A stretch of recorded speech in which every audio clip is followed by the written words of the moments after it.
हाय everyone, तो welcome back to our YouTube channel. तो आपको पता है कि हमारी यूट्यूब पे कंप्लीट डीएससी प्लेसमेंट सीरीज चल रही है, जिसमें मैंने आपको सारे टॉपिक्स स्टार्टिंग से कवर करे। तो प्लीज़ जाओ जाके इसको देखो। और आज के अब हम अपने नए टॉपिक पे चलते हैं। हाँ जी, तो हम अपने इस प्यारे से वीडियो में एक प्यारा सा कॉन्सेप्ट कवर करेंगे, जो कि है हमारा फंक्शंस। बेसिकली आज के हम इस टॉपिक में पढ़ रहे होंगे कि फंक्शंस क्या होता है, फंक्शंस को हम क्यों पढ़ते हैं, क्या यूज़ है हमारा उसका प्रोग्रामिंग में, कि फंक्शंस के टाइप क्या होते हैं, फंक्शन को हम कॉल कैसे करते हैं, अगर फंक्शन को हम कॉल करते हैं तो उस फंक्शन को कोड में कैसे डिफाइन करते हैं। आज हम ये सारी चीज़ पढ़ रहे होंगे, जिससे हमारे ना बहुत बहुत अच्छा कॉन्सेप्ट क्लियर हो जाएगा। जो हम मल्टीपल टाइम लिख रहे होते हैं ना कंडीशंस ए फॉर एल्स की, यहाँ पे हम एक छोटी सी कंडीशन में फंक्शंस में यानी कि एक ब्लॉक ऑफ कोड में ना रख देंगे कि वो वाली कंडीशन होती रहे। तो सबसे पहले यहाँ पे मैंने लिखा है कि फंक्शंस, तो मैं सबसे पहले आपको फंक्शंस की डेफिनेशन बता देती हूँ कि होता क्या है। फंक्शंस जो होते हैं हमारे एक लॉजिकल सेट ऑफ कोड है। फंक्शन क्या हमारे एक लॉजिकल सेट ऑफ कोड है जो कि कुछ परफॉर्म कर रहा होता है, एक स्पेसिफिक टास्क वो परफॉर्म कर रहा होता है जो यूजर उसको बोलता है करने को, विच परफॉर्म्स अ स्पेसिफिक टास्क।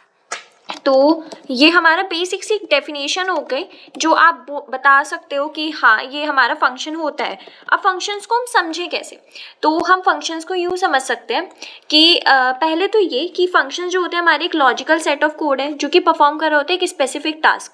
यानी कि अगर मैं आपसे बोल दूँ कि मुझे जैसे कि आप करके दिखाओ, अभी हम कोड में और देखेंगे कि हमें ना एक वो करना है, हमें 2 नंबर को ऐड करना है, तो आपको वो करना है। तो हम 2 नंबर लिख देंगे और कुछ यहाँ पे होगा और यहाँ पे एक पर्टिकुलर कोड चल रहा होगा। ये हमारा ये क्या हो जाएगा, ये पूरा ये हमारा फंक्शन है। अभी इतने अच्छे से समझ में नहीं आएगा, बस आप ये समझ लो function logical set of code है। यानी कि हमने यहाँ पे लाइन में कुछ कोड लिखा है, वो ये जो कोड लिखा है कुछ एक स्पेसिफिक टास्क कर रहा होगा। क्या स्पेसिफिक टास्क हो सकता है, ये ऐड कर रहा हो 2 सम को, हो सकता है ये माइनस कर रहा हो सकता है ये मल्टीप्लाई कर रहा हो सकता है ये डिवाइड कर रहा हो, कुछ भी कर सकते हैं। तो मैंने आपको बेसिक कैलकुलेशन बताई, वो कुछ भी कर सकता है। आगे हम देखेंगे वो बहुत बहुत बड़े बड़े जो कोड हो रहे होते हैं वो करता है। तो बेसिकली इतने से आपको ये तो समझ में आ गया होगा कि फंक्शंस हमारा क्या है, एक हमारा लॉजिकल सेट ऑफ कोड है। जो कोड हम लिखते हैं वो है जो क्या कर रहा होता है, आपको एक स्पेसिफिक टास्क करके दे रहा होगा, whether it is addition, multiplication, subtraction, division और कुछ भी हो सकता है। ठीक है, और इसमें सबसे अच्छी खास बात ये क्या है कि हम इसमें ना कुछ इनपुट पास कर सकते हैं। कि जैसे इनपुट तो अब आप बोलो कि इनपुट तो हम नॉर्मली भी करते थे ना, अगर वो हम CIN ना लिखें तो हम नॉर्मली भी इनपुट पास कर सकते हैं। हाँ, बट हम उधर उसको क्या बोलते थे, हम उसको उधर इनपुट ही बोलते थे। बट जब यहाँ पे हम इनपुट पास करेंगे ना, चाहे वो n हो चाहे वो a हो, कुछ भी इनपुट हम पास करेंगे उसको हम क्या बोलेंगे, हम उसको बोलेंगे पैरामीटर्स। यहाँ पे एक नया टर्म देंगे हम उसको क्या देंगे, हम बोलेंगे उसको पैरामीटर्स। अगर फंक्शंस में आप कुछ इनपुट पास कर रहे हो तो आप उसको क्या बोलोगे, आप उसको बोलोगे वो पैरामीटर्स हैं। पैरामीटर्स क्या होते हैं और अच्छे से जब आपको समझ में आएगा, जब हम एक पढ़ रहे होंगे कि फंक्शंस को हम लिखते कैसे। हमने बेसिक एक डेफिनेशन देख ली, हम फंक्शंस को डिफाइन कैसे करते हैं। तो बेसिकली आपको अब इतना क्लियर हो गया होगा, इतना आइडिया मिल गया होगा कि हमारा फंक्शन क्या है, बेसिक डेफिनेशन क्या है फंक्शन की। फंक्शंस क्या होते हैं, हमारे एक लॉजिकल सेट ऑफ कोड है, कुछ लाइन का कोड जो हम लिखते हैं, weather it is 3 line of code 4 line, हम जो कितने भी लाइन का कोड हम लिखते हैं जो कि क्या परफॉर्म कर रहा होता है, आपका एक स्पेसिफिक टास्क। स्पेसिफिक टास्क मतलब यानी कि वो सिर्फ एक टास्क के लिए ही डिफाइन होगा। ये हो सकता है तो प्लस के लिए हो, तो ये हो सकता है माइनस कर रहा हो, या फिर कुछ भी करेगा, बट ये एक ही टास्क करेगा। ये नहीं कि आप उसमें मल्टीपल टास्क बोल दो कि भैया आप ये जो कोड है उसमें एडिशन भी कर दो सब्ट्रैक्शन भी, नहीं, सिर्फ ये एक ही टास्क करेगा। वो क्या है, वो आपको सिर्फ एडिशन करके ही देगा। यानी कि आप कुछ भी लाइन ऑफ कोड जो लिखोगे, फंक्शन जो भी लिखोगे, वो आपको सिर्फ एक ही काम करके दे रहा होगा बस। और हम जैसे नॉर्मली वो इनपुट तो सब में पास करते हैं, बट हम जब फंक्शंस में इनपुट पास कर रहे होते हैं ना, तो हम उसको क्या बोलते हैं, हम उसको बोलते हैं पैरामीटर्स।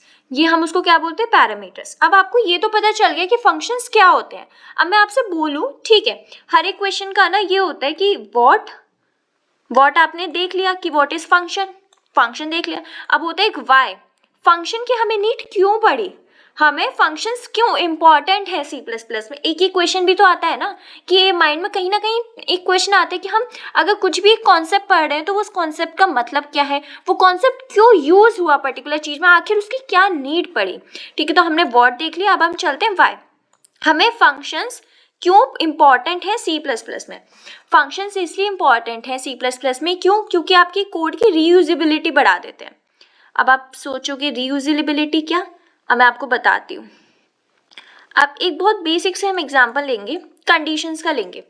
आई होप आपको क्लियर हो गया। ये मैंने रीयूजेबिलिटी लिखी है। फॉर एग्जांपल हम देखते हैं हम क्या कर रहे होते थे। अगर जैसे हमें कुछ भी करना होता था, हमें कुछ सम प्रिंट करवाना होता था, कुछ भी बेसिक चीज़ प्रिंट करवानी होती, लाइक एडिशन का देख लेते हैं।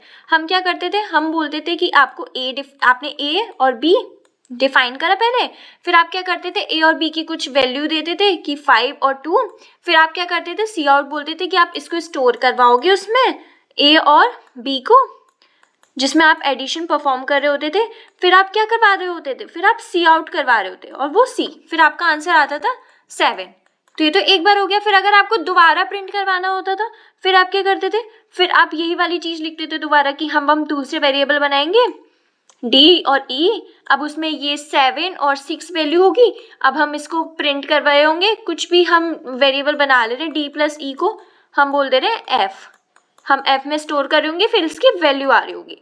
तो आप क्या कर रहे हो, आप कोड को लेंथी तो बना रहे हो ना। और मैंने आपको पहले की भी वीडियोस में बताया है एक अच्छे प्रोग्रामर की क्या निशानी होती है कि वो कोड को ना कम से कम मतलब छोटा लिखे और नीट और क्लीन लिखे। अब आप क्या कर रहे हो, आप एक ही चीज को बार बार ही तो कर रहे हो। यहाँ पे भी आपने एडिशन करा है, अब यहाँ पे भी आप एडिशन कर रहे हो, ये चीज आप बार बार ही तो लिख रहे हो ना। तो फंक्शन क्या करता है, फंक्शन आपकी रीयूजेबिलिटी बढ़ा देता है। क्या?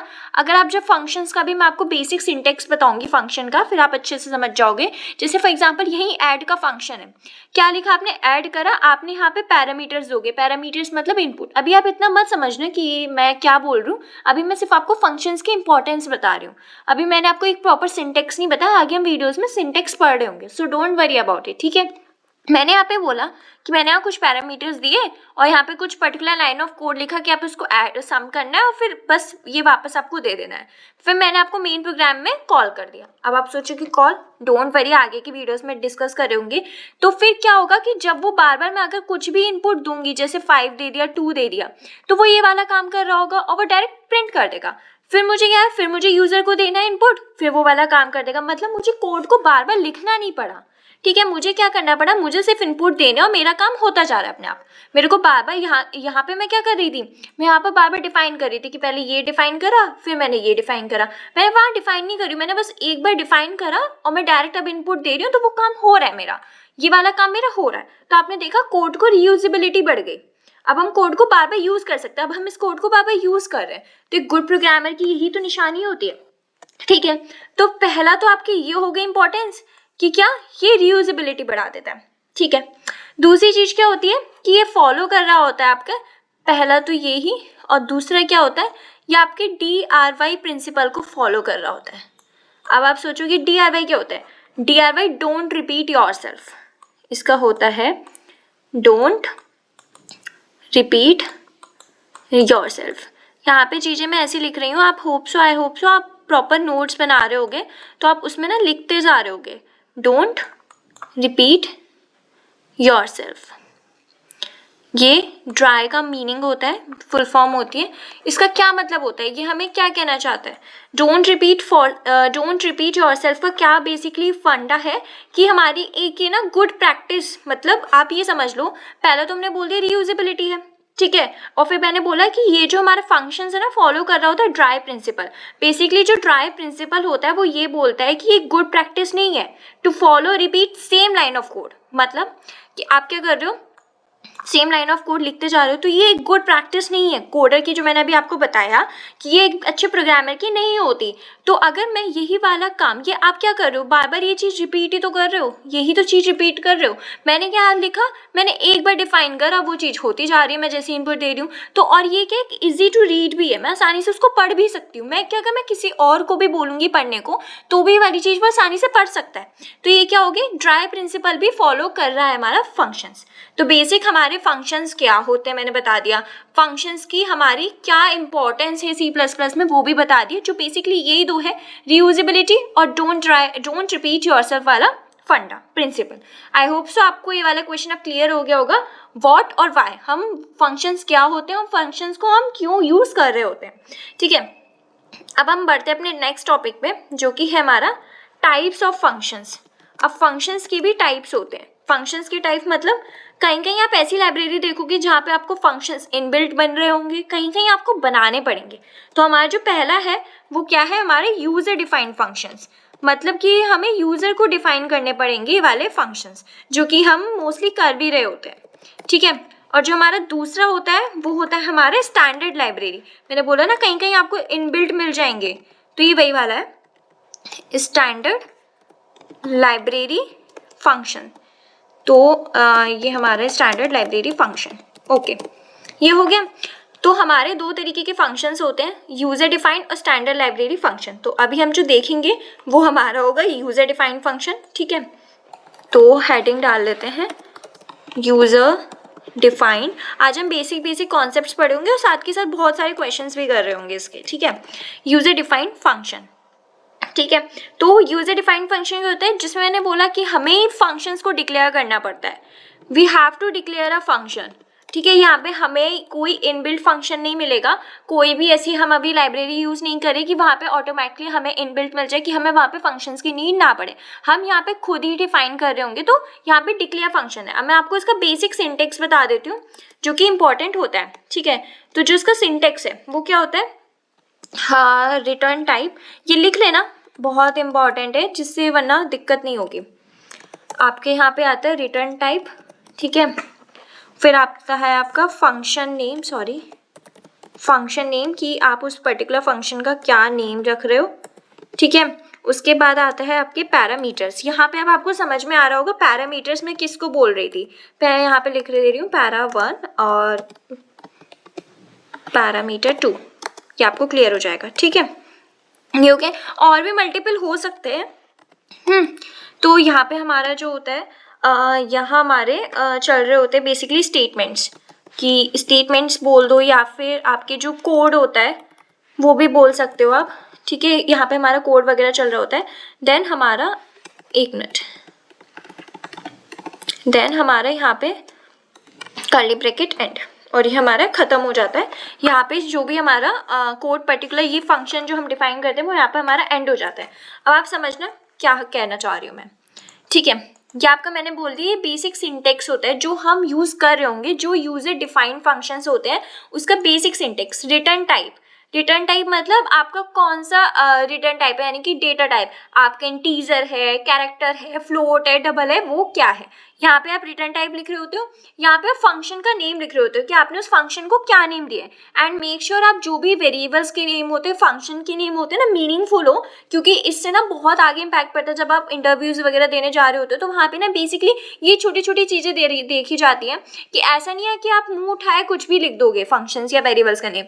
एक एक्चुअली होना चाहिए कि उसका ना एक बेसिक डिफाइन फंक्शन, मतलब ये डिफाइन हो रहा हो कि वो कहना क्या चाह रहा है। तो यहीं पर हमने फंक्शन नेम, फिर पैरामीटर्स मैंने आपको ऑलरेडी बता दिए कि हम जो है नॉर्मली इनपुट ले रहे होते हैं हम उसको नॉर्मल इनपुट बोल देते हैं, बट जब हम फंक्शंस में इनपुट ले रहे होते हैं हम उसको पैरामीटर्स बोलते हैं। पैरामीटर्स के साथ साथ आपको उसका डेटा टाइप भी बताना कंपलसरी है।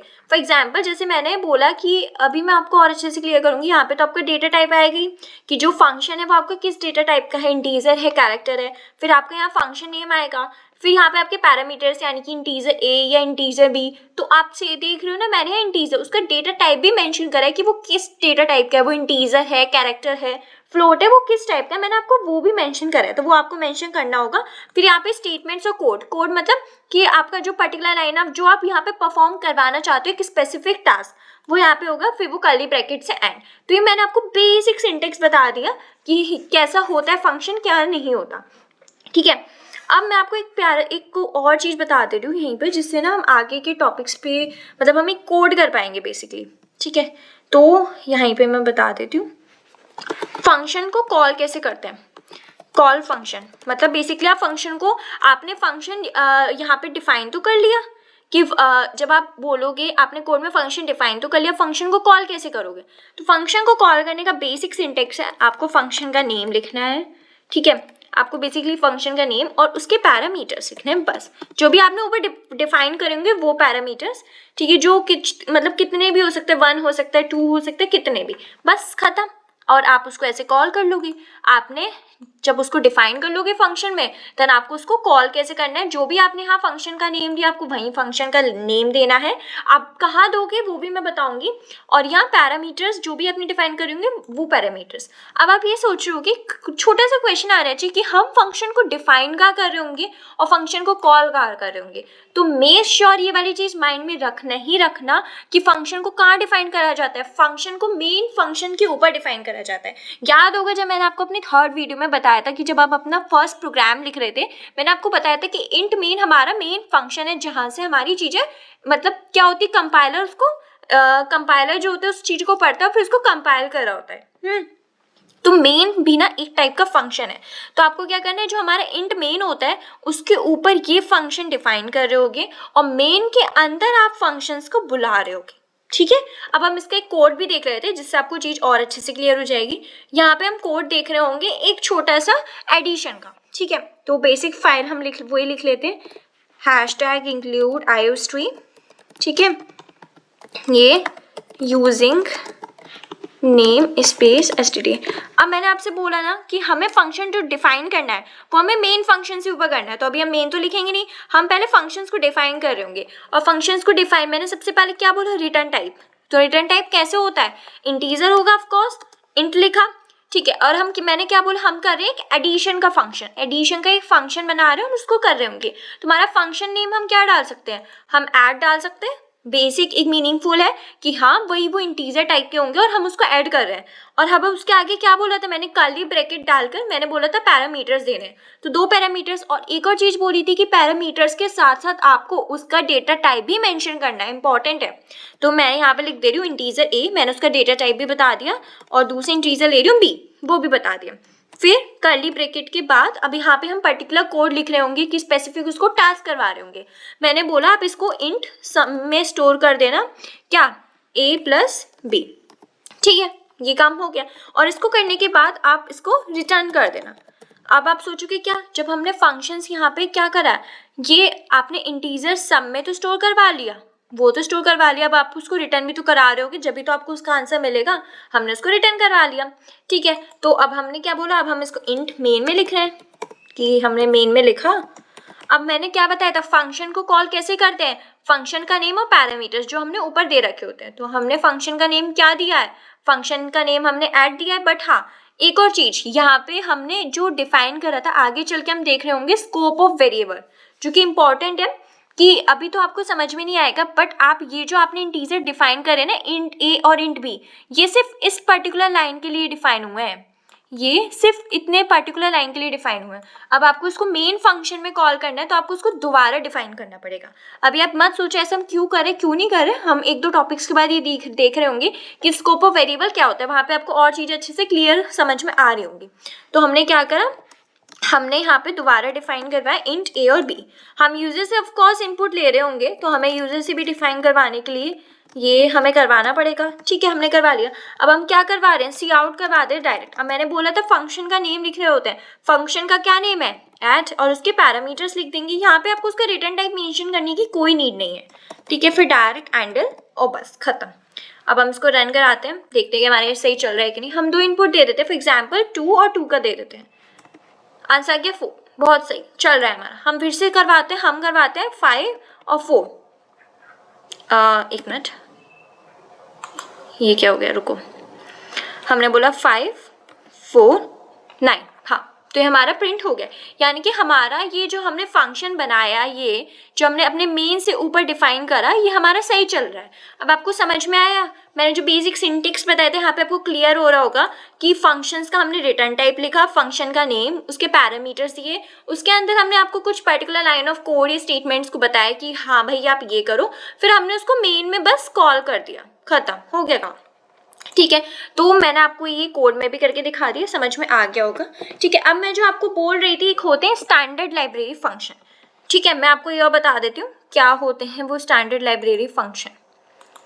तो जो हमारे सेकंड टाइप के होते हैं वो होते हैं हमारे स्टैंडर्ड लाइब्रेरी फंक्शन। उसमें क्या होता है, आपको ना ऑलरेडी फंक्शन बनाने की ज़रूरत नहीं पड़ती। एक मिनट, फंक्शन बनाने की ना, हाँ ये सही था, फंक्शन बनाने की नीड नहीं पड़ती। आपने यहाँ पे देखा, आपको यहाँ फंक्शन बनाना पड़ा क्योंकि आपका यहाँ पे स्टैंडर्ड लाइब्रेरी फंक्शन यूज़ नहीं हुआ, यानी कि आपको कोई इनबिल्ट फंक्शन नहीं बना, आपको डिफाइन करना पड़ा। जब अब स्टैंडर्ड लाइब्रेरी फंक्शंस जो होते हैं ना, वो ऑलरेडी इनबिल्ट होते हैं, आपको ये सब कुछ नहीं लिखना पड़ता, आपको सिर्फ डायरेक्ट लिखना है, प्रिंट करवाना है कि भाई ऐड करो, वो आपको ऑटोमेटिकली ऐड करके दे देगा।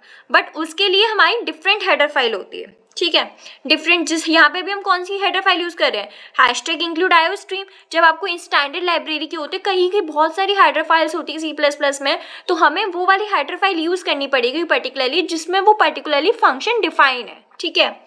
तो जिस हमारे स्टैंडर्ड लाइब्रेरी फंक्शन जो होता है वो लाइक पावर मतलब कि हमें अपने एक की पावर, मतलब जैसे 2 स्क्वायर यानी कि 2 का स्क्वायर कि क्या आप आंसर होगा हमें वो करवाना है, तो वो हमें स्क्वायर रूट वाला करवाना है कि उसके स्क्वायर रूट क्या होगा, उसके लिए प्रॉपर डिफाइन है, ठीक है।